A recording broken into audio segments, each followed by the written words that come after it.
Bom, a seguir eu vou dar uma breve explicação sobre o nosso trabalho final da disciplina de microprocessadores e microcontroladores. Foi feito um aquecedor digital de água pelo Carlos Eduardo Antônio Ferreira e por mim, Felipe Henrique Verones Pereira dos Santos. Algumas características gerais. Ele foi feito com PIC 16F877A. Apesar da possibilidade de nós escolhermos outros microcontroladores da família PIC, nós preferimos manter esse porque já tínhamos algum costume.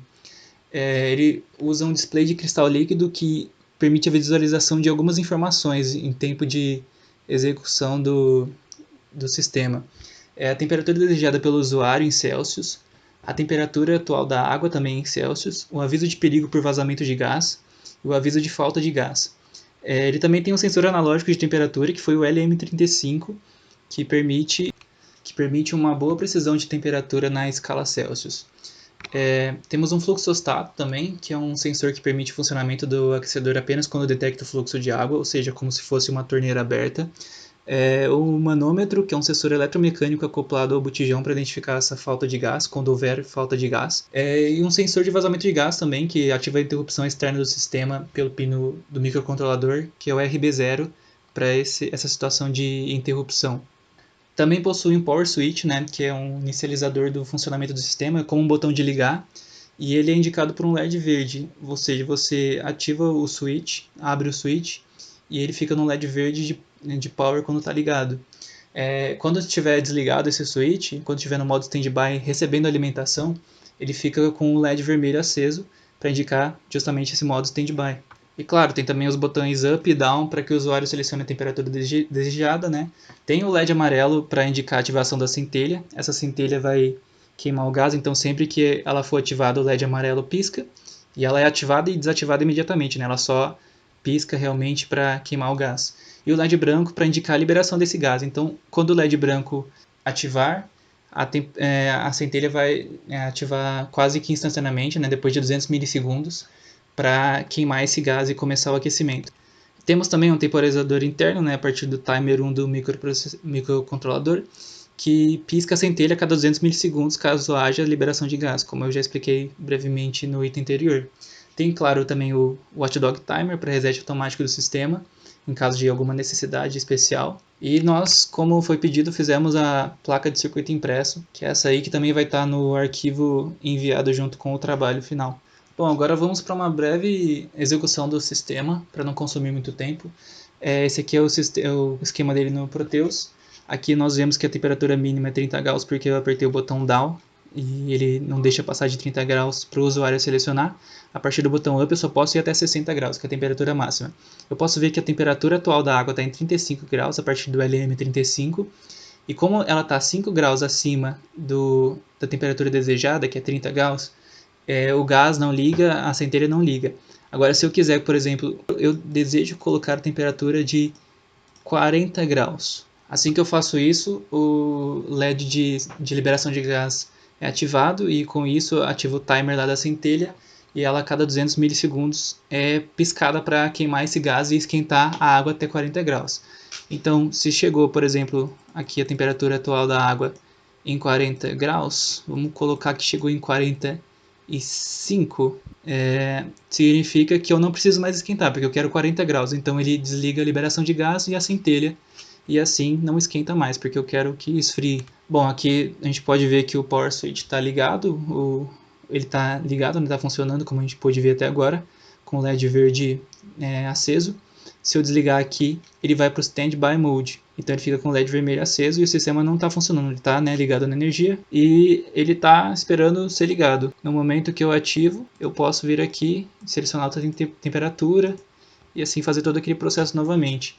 Agora, caso haja vazamento de gás, ou seja, isso aqui se abriu, ele aparece Gas Leak Danger. O sistema é interrompido até que o usuário faça todas as adequações aí de segurança para que não exploda. Então é basicamente isso, e agora a gente vai ver com o Cadu como que tá o código. Aqui eu vou mostrar o nosso código, né? A gente fez a descrição bonitinha, né, como o professor pede, e aqui a descrição completinha do problema, o que está acontecendo aqui nesse hardware ao lado. Então aqui a gente tem o Watchdog Timer. Ao longo do código, por exemplo, a gente vai dando o Clear Watchdog Time, né, em lugares onde pode ficar preso num loop, onde o watchdog então pode estourar e reiniciar um microcontrolador sem que seja este o objetivo. Aqui a gente tem a parte onde configura as interrupções. Então eu tenho aqui desde a parte da interrupção externa, onde eu vou habilitando a interrupção externa.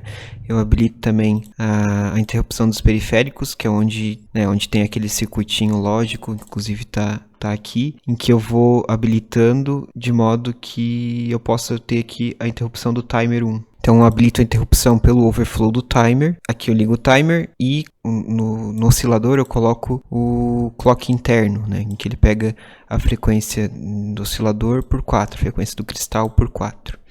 Aqui é a definição do pré-scaler, tá lá no datasheet também, onde se a gente coloca 1 e 1, né, a configuração desses 2 bits, eu estou escolhendo um pré-scaler de 1 para 8, ou seja, cada 8 pulsos de clock, né, eu vou incrementar 1 lá no meu registrador do timer, de modo que com esse pré-scaler, a cada 100 milissegundos a gente vai cair na interrupção do timer.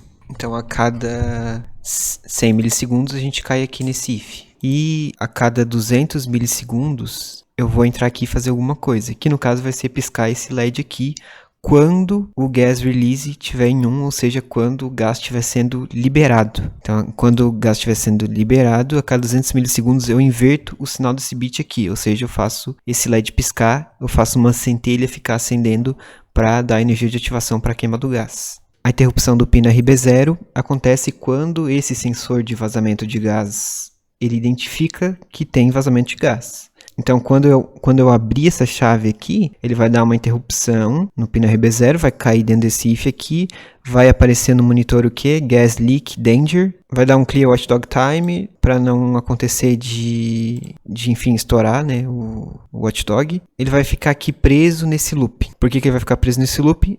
Eu escolhi deixar o sistema travado quando ser detectado o vazamento de gás, para que o usuário tenha que perceber que tem vazamento, fazer alguma coisa, ventilar o ambiente, e só quando ele reiniciar manualmente o aquecedor é que vai voltar a funcionar normalmente. Um problema que pode acontecer aqui que eu percebi, pode acontecer de dar algum problema na energia, travar aqui de algum modo, eu não conseguir dar o Clear Watchdog Timer e reiniciar tudo de novo e acender a centelha e explodir a casa toda, né? Pode acontecer isso.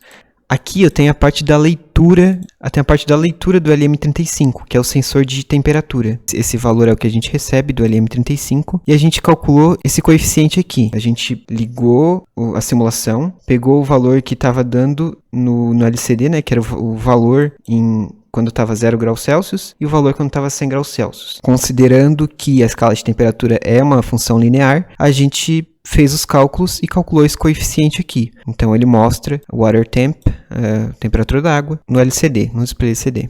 Aqui a gente tem quando o usuário regula a temperatura que ele quer que fique mais ou menos ali para aquela faixa de valores, né? Então ele vem aqui e regula de forma a aumentar a temperatura na qual ele quer que a água fique em torno desta temperatura, até uma temperatura máxima, né? Porque eu também considero que a pessoa vai usar esse aquecedor para lavar uma louça, a pessoa vai usar esse aquecedor para tomar um banho, né? Daí ela não pode se queimar também. Então, uma temperatura máxima de 60 graus Celsius para que não aconteça acidentes, né?